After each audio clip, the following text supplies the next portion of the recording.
नमस्कार साथियों, कैसे हैं आप सब। उम्मीद है आप सब अच्छे होंगे और सब कुशल होंगे। तो आइए आज पढ़ते हैं भारतीय इतिहास के बारे में। कल की क्लास में हम लोगों ने भारतीय इतिहास में पूर्व सल्तनत काल में भारत पर प्रथम तुर्क आक्रमण के बारे में पढ़ा था और आज हम भारत में द्वितीय तुर्क आक्रमण के बारे में पढ़ेंगे। आइए देखते हैं भारत में द्वितीय तुर्क आक्रमण।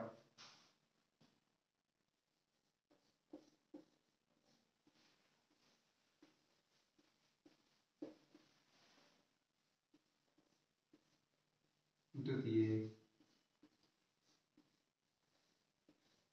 तुर्क आक्रमण।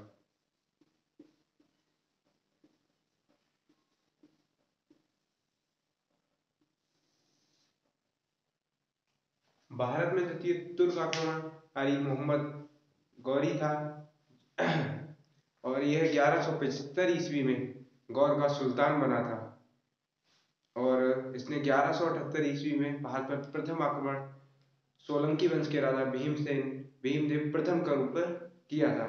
तो आइए लिखते हैं मोहम्मद गौरी के बारे में कुछ नोट पॉइंट।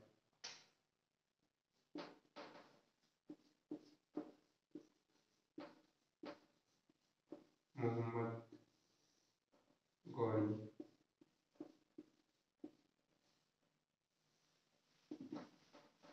का टाइम पीरियड भी लिखते करेंगे साथ ही साथ 1175 से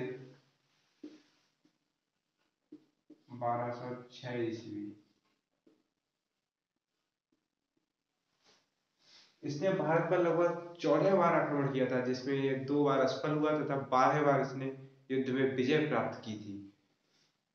तो सबसे पहला नोट पॉइंट ये लिखेंगे।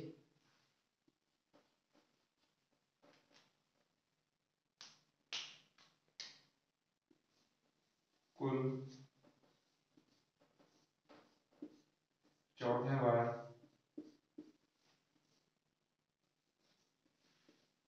भारत पर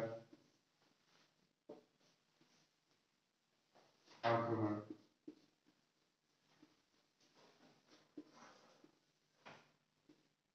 जिसमें यह 2 बार असफल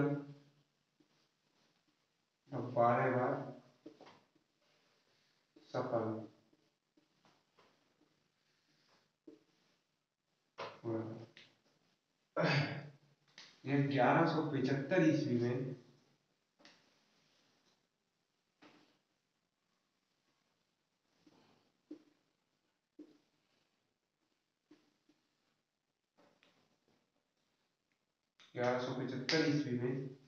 गौर शहर का सुल्तान बना। गौर का सुल्तान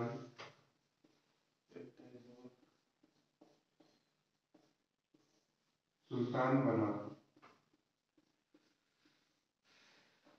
सुल्तान बनने के पश्चात इसने सर्वप्रथम 1178 ईस्वी में भारत पर अपना प्रथम आक्रमण सोलंकी वंश के राजा भीमदेव प्रथम के ऊपर किया था।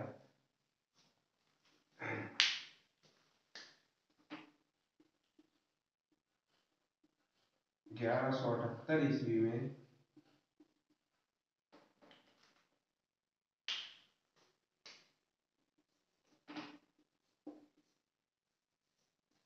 प्रथम आक्रमण, जो कि इसके द्वारा किया गया था। और 1178 ईस्वी में जब इसने प्रथम आक्रमण किया था, तब इसे विजय प्राप्त हुई थी, जो इसने सोलंकी वंश के राजा भीमदेव प्रथम के ऊपर किया था। तो ये कुछ नोट पॉइंट्स हैं, आप नोट कर लीजिए इसके आगे और कुछ नोट पॉइंट देखते हैं।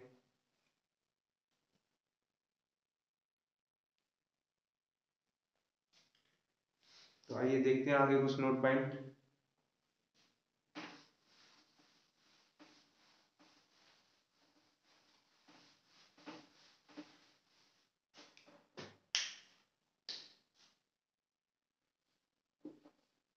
ग्यारह सौ अठहत्तर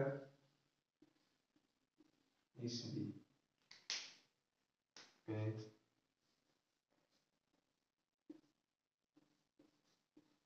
प्रथम बार आक्रमण।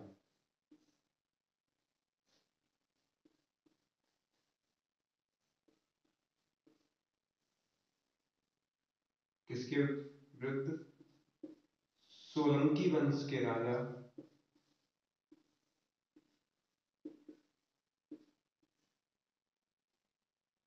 सोलंकी वंश शासक भीमदेव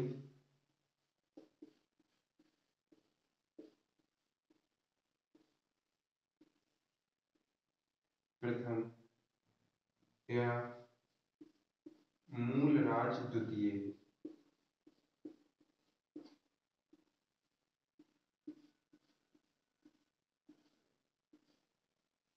भीमदेव प्रथम या मूलराज द्वितीय के विरुद्ध पहला आक्रमण किया था, जिसमें मोहम्मद गौरी की हार हो जाती है।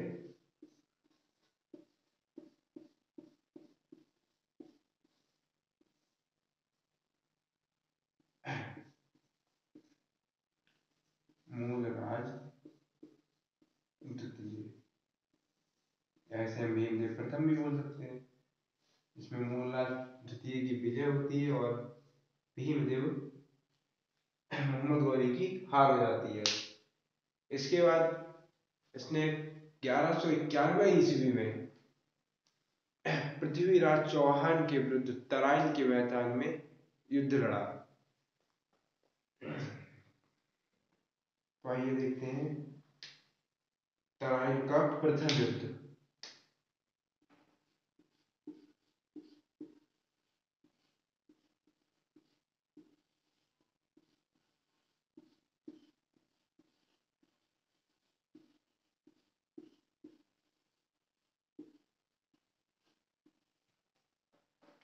ग्यारह सौ इक्यानवे ईस्वी।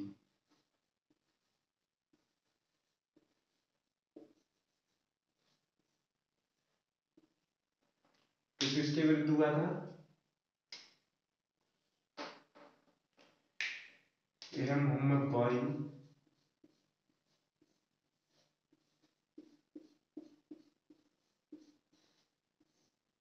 तथा पृथ्वीराज तृतीय, ऐसे पृथ्वीराज चौहान के नाम से भी जाना जाता है। और इस युद्ध में मोहम्मद गौरी की हार हो जाती है तथा पृथ्वीराज तृतीय यहाँ पर विजय प्राप्त करता है। इसके लगभग एक वर्ष के पश्चात मोहम्मद गौरी पुनः पृथ्वीराज चौहान के विरुद्ध आक्रमण करता है, वो भी तराइन के ही मैदान में, और जिसे हम तराइन का द्वितीय युद्ध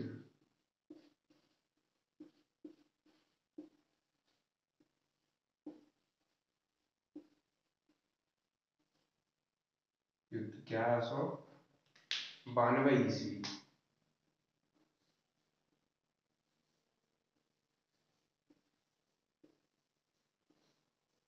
ये भी मोहम्मद गौरी और पृथ्वीराज तृतीय के मध्य ही होता है।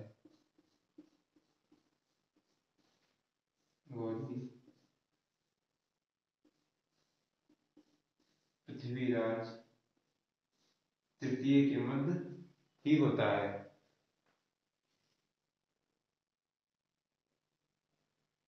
और यहाँ पर पृथ्वीराज तृतीय की हार हो जाती है तथा मोहम्मद गौरी विजय प्राप्त करता है।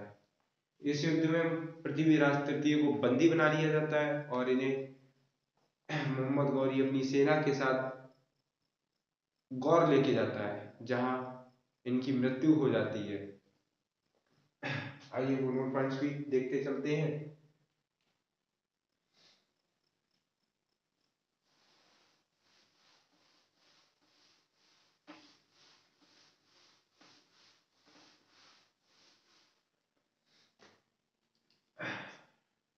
नोट पॉइंट देखते चलेंगे।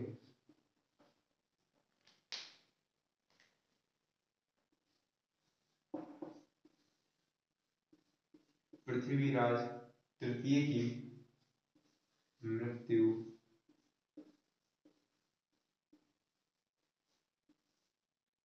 गौर अफगानिस्तान।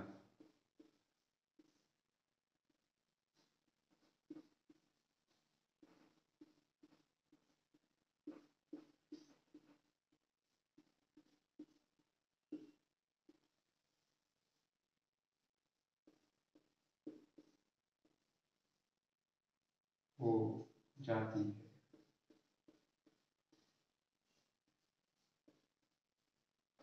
पृथ्वीराज तृतीय के राज दरबारी कवि चंद बरदाई थे। नोट सेकंड, राज दरबारी कवि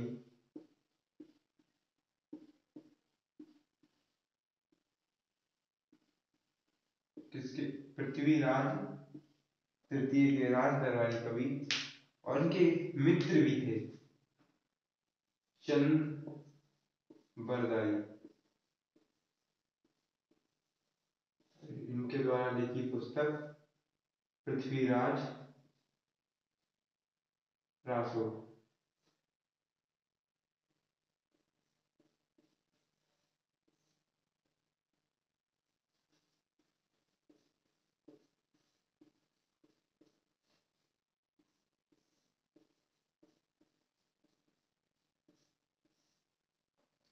और पृथ्वीराज तृतीय के दरबार में जादूगर भी रहता था।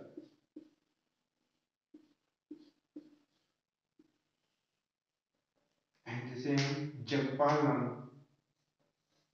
से जानते हैं, जगपाल।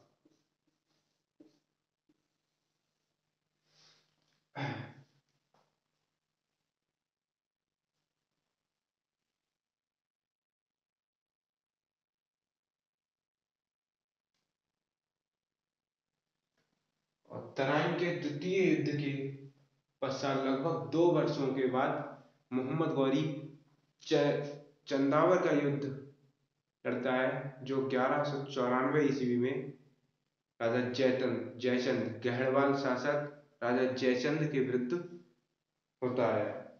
तो आइए उसे भी देखते हैं। चंदावर का युद्ध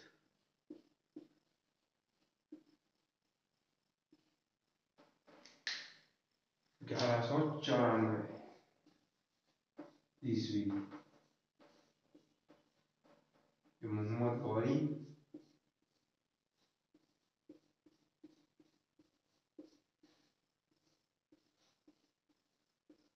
से जयचंद, यहाँ पर जयचंद की हार होती है और मोहम्मद गौरी विजय प्राप्त करता है।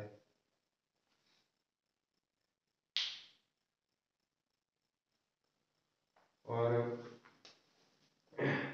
1206 ईस्वी में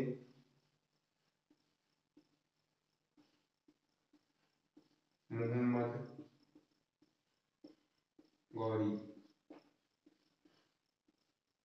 की मृत्यु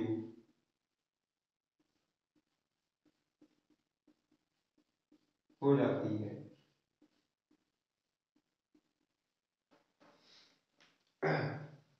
और मोहम्मद गौरी की कुछ प्रमुख गुलाम या सेनापति भी थे, उनके बारे में भी हम देखते हैं। ये पॉइंट्स आप नोट कीजिए। इसके बाद मोहम्मद गौरी के सुल्तान जो बाद में बने थे, मोहम्मद गौरी के बाद सुल्तान, उन्हें सेनापति भी बोल सकते हैं। उसके सेना के वो सर्वोच्च सेनापति थे, उनके बारे में हम देखेंगे।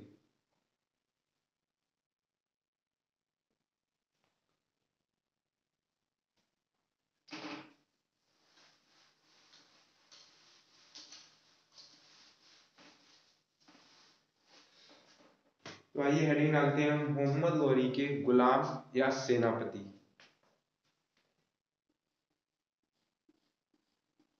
मोहम्मद गौरी के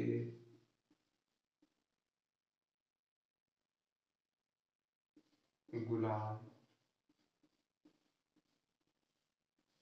या सेनापति।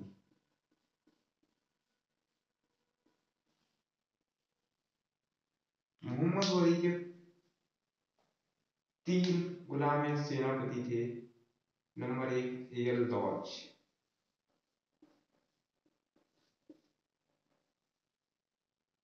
नंबर 2 कुतुबुद्दीन ऐबक, कुतुबुद्दीन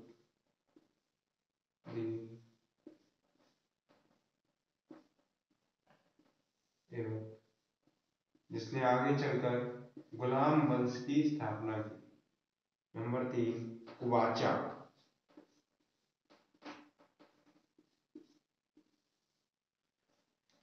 ये 3 मोहम्मद गौरी के गुलाम थे।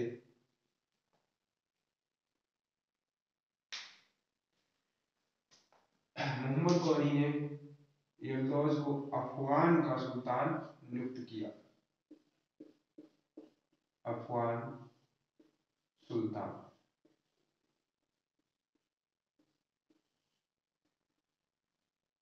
कुतुबुद्दीन ऐबक को दिल्ली अथवा लाहौर सुल्तान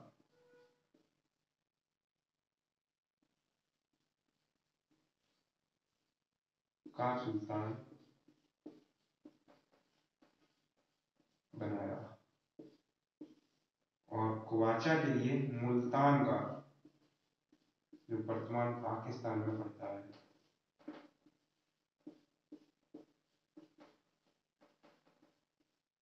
सुल्तान नियुक्त किया था। तो ये मोहम्मद गौरी के 3 प्रमुख गुलाम या सेनापति थे, इनके बारे में लिखेंगे। और इसी के साथ भारत के द्वितीय तुर्क वंश का अंत होता है। और कल की क्लास में हम दिल्ली सल्तनत के बारे में कुछ नोट पॉइंट देखेंगे। और दिल्ली सल्तनत में गुलाम वंश की स्थापना किसके द्वारा और कब की गई थी, इस क्वेश्चन के साथ आज के लिए बस इतना ही। जय हिंद साथियों।